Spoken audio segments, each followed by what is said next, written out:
这么有精神。哼，可是他现在还是个清洁工，这是不是说明顾西城根本没有把他当回事儿？你说什么？你让你老婆当清洁工？哎呀，本来我就想逗逗她，可谁想到这样。不过，我已经向她道歉了。我没听错吧，顾西城？你给一个女人道歉呢？啊？这事儿确实是我做的不对，道个歉又怎么了？那现在怎么样了呀？现在我不让她来上班，她说她在家里无聊，非要过来。那你给人家安排一个稍微轻松点的工作嘛。是啊，我也是这么想的，可是她不同意呀。她不同意？我的天哪，她有洁癖吗？当清洁工上瘾是吧？她说她不想让公司的人知道我们之间的关系，想体验一下普通人工作的乐趣，还不让我暴露她的身份。哼，那你同意了吗？那不然呢？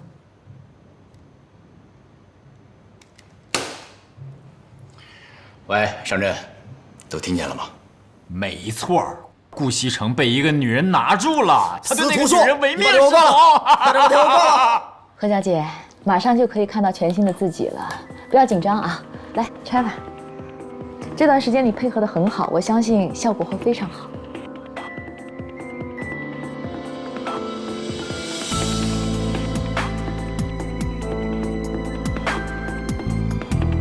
来看看吧。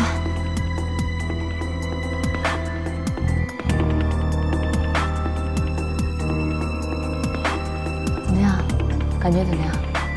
我感觉很好，医生，谢谢你。这次你的状况没有出现什么异常，已经非常侥幸了。说实话，何小姐，你的皮肤状况并不适合整容，如果再次动刀的话，恐怕以后就难以修补了。你放心吧，我不会再动刀。行，你能记住就好。好了，你可以出院了。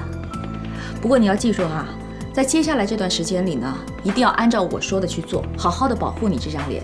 另外，因为你跟常人不一样，如果你想要长途旅行的话，我劝你再等一段时间，因为你现在这个伤口啊，外表看起来没什么问题，但是内在呢还没有完全修复好，我怕高空压力会带来影响。